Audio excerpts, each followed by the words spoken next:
All right, Shalom. I want to give all praises, honor, and glory to Yahweh, Bashim Yahushua, Bashim Kakadash, double honors to the apostles of GMS, and sincere Shalom to the brothers out here pushing this truth and sincerity. What I have going on here is a video, not going into this guy, but he brings up fair points about California, and it says leave California because of the things that's going on there. Now, we only know the only bad parts of the things about the gas prices, that they have really high gas prices. But he goes in a step further into what's also going on and how it's in. The only thing he doesn't know or understand is it's going to be like this for everywhere else. California is a small, fine example of an equation of a struggle that this place is going to go through.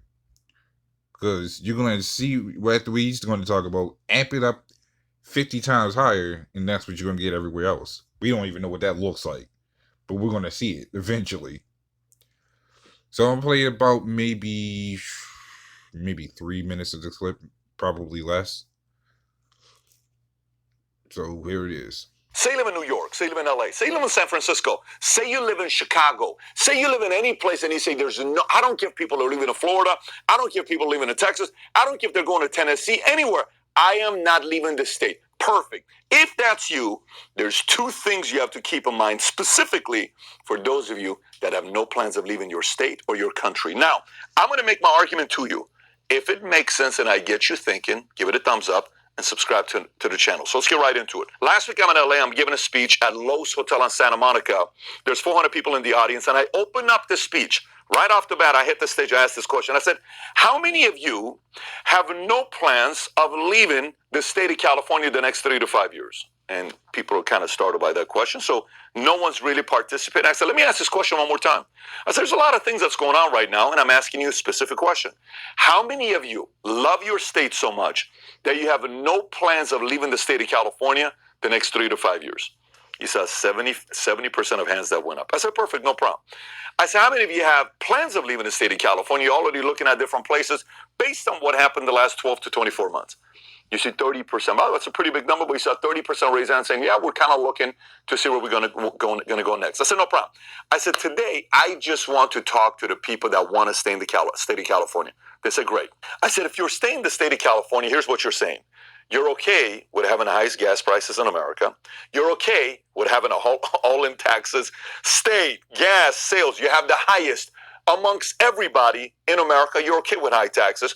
You're okay with high crime. You're okay with high homelessness. You're okay with high regulation. You're okay with high control.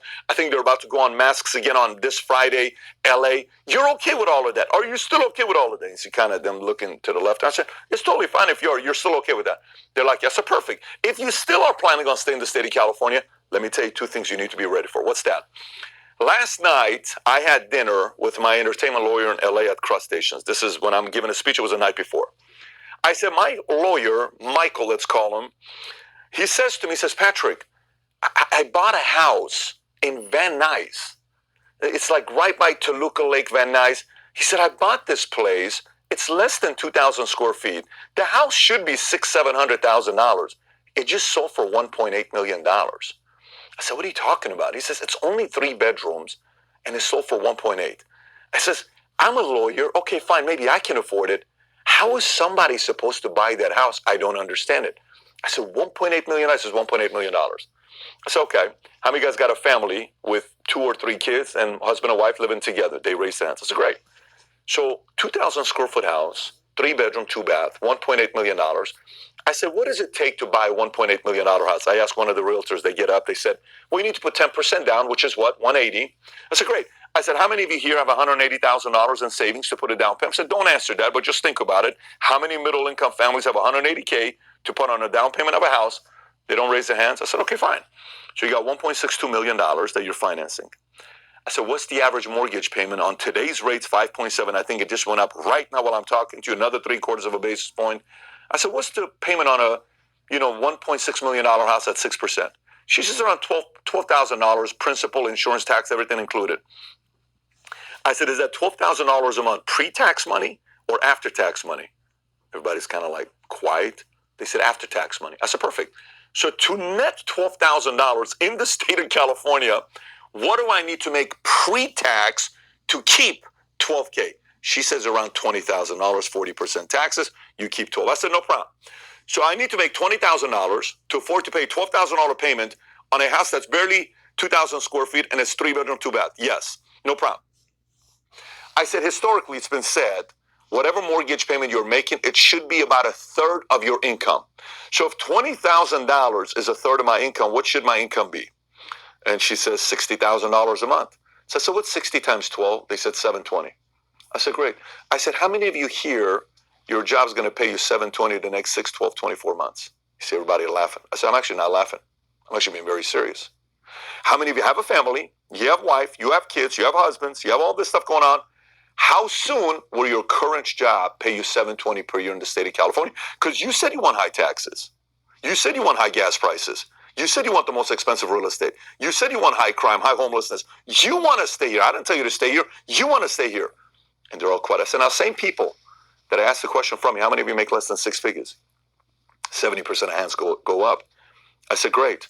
Of those of you that said you have no plans of leaving the state of California, how many of you guys are now open-minded to it? You see, a quarter, no joke, a quarter said, I kind of have to start looking. I said, And there it is. This went a little bit longer than wanted, but it was makes a good point. He did the math right and everything. And that is a fine example because a house that should have been like 600,000 went up to 1.8 million. For a house that's barely 2,000 feet. Now, a house that's 2,000 feet is big, but it's not that big. I've seen houses like that, and it's nice on the inside. Has fairly decent room than the average house, of course. But it's not enough to really bump that house even up higher for the price it is. So, for that to happen, especially when houses get up higher in price, but then the state of California has one of the highest homelessness because people can't afford shit. So this all ties in together. The math, everything ties in together.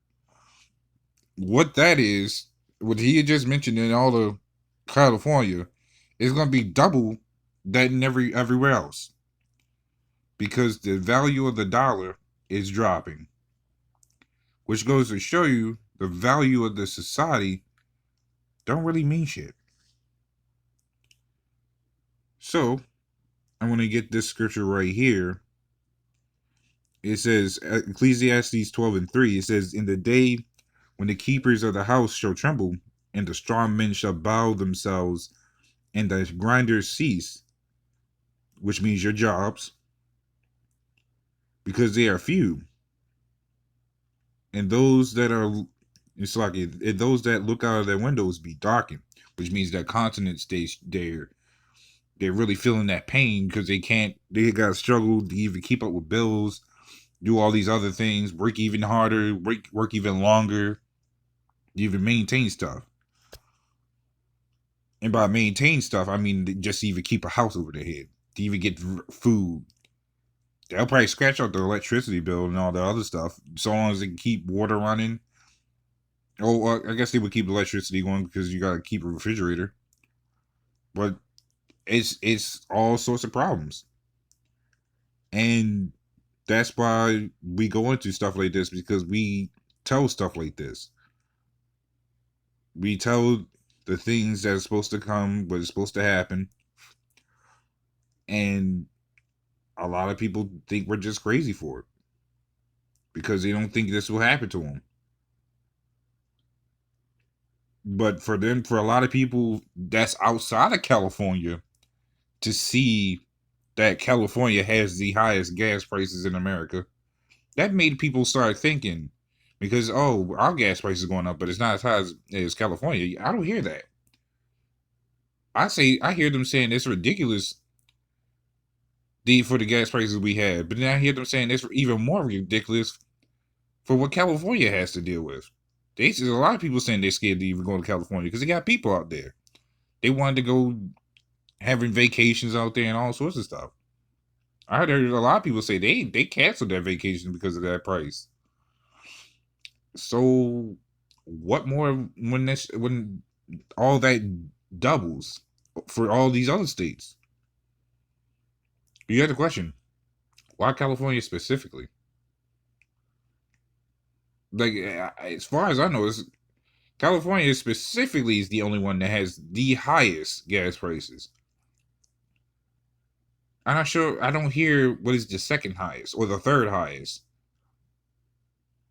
Now I know Texas has the lowest gas prices, but on top of that, everybody's been hit with this shit. So this is Proverbs 10:2. It says, "Treasures of wickedness profit nothing, but righteousness deliver from death." So the treasures of this society don't mean shit, because for a long time, and I mean for a long time, even before I was born, there's been homeless people because they can't afford stuff, because they've been stuck in some situation and stuff and shit. To this day, I'm still seeing people, homeless people, a shit ton where I live, living under bridges, downtown, all these other places. Even in the county, I'm seeing it. Homeless people. And it's not even just nowadays the American homeless people. I'm seeing these foreigners become homeless now. That says something. When you start seeing foreigners posting up down the street or in front of Walmart begging for money. And this is, mind you, I'm talking about even in my state of Maryland. Yeah, I'm seeing that shit. When that happens, you know there's a problem.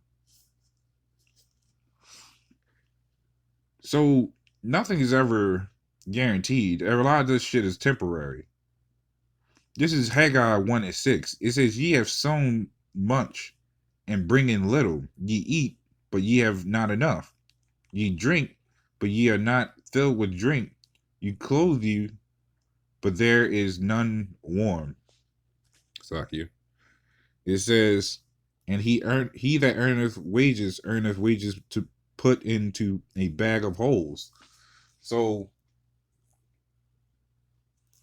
that's why when it comes to everything increasing, it's not because everything's getting higher because of just X, Y, and Z. It's because the value of the dollar is going lower.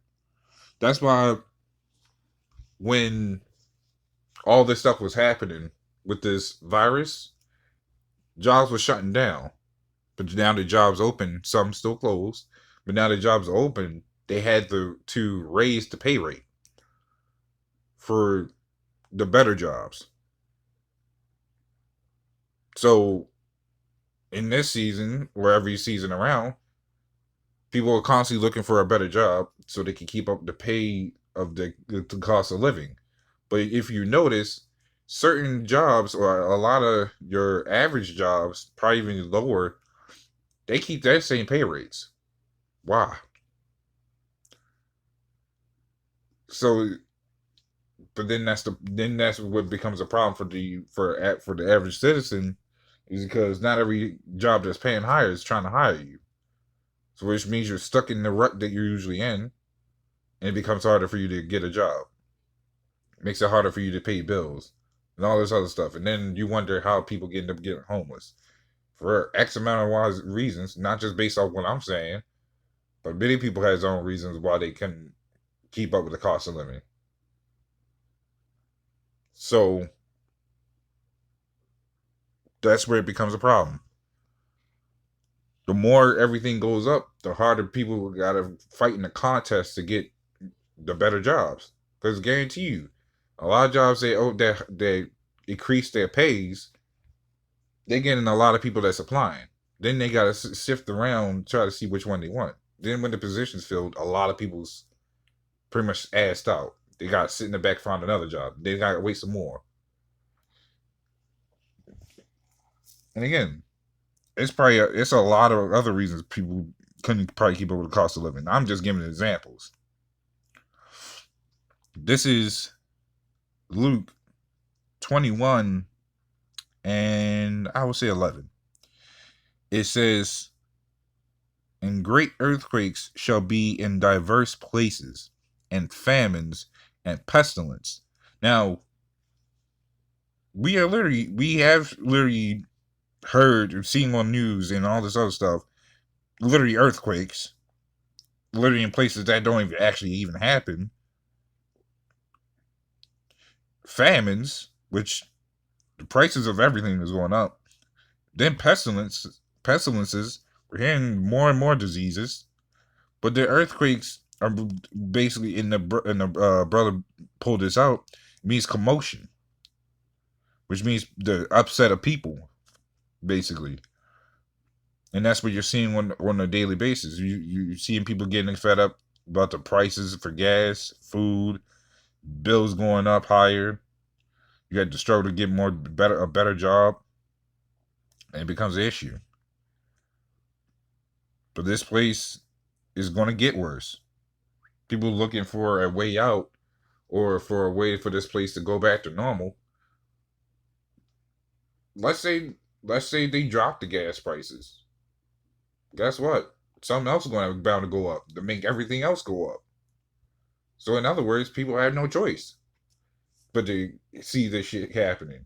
People will try to find other ways to forget their troubles on what's going on. But guess what? When shit goes wrong, especially for Edomites, and I mean specifically Edomites, when they see that system crashing around them, they go around committing suicide, jumping off other shit. But guess what? Lord knows what they're gonna do when this place crash. You're gonna be seeing all sorts of cannibalism, all sorts of attacks, and some other shit. People getting raided, houses getting raided, stores getting raided, because guess what? People are struggling to keep up with the cost of living, losing their homes and all this other stuff. Got sold their livelihoods just to make money. I know a lot of the movies Esau makes is pretty accurate for what's going to happen. You see the zombie movies. Now a lot of people will act like zombies. You won't actually be seeing them come back to life. That's a representation of these people, even today. They act like zombies. They go on a full scale attack when something goes wrong. And when this place closed, they're gonna start looking like zombies. So this just means we're getting closer and closer to the downfall of the society. That our people, the people in general, pretty much put their faith into the society. As I read in that scripture for Proverbs 10:2, where it says, "Treasure of wickedness profit nothing." That's what they put their faith into, and you're gonna start seeing how all this is gonna backfire. But that's all I pretty much wanted to go into with that. So, little one, this is edifying, and with that, shalom.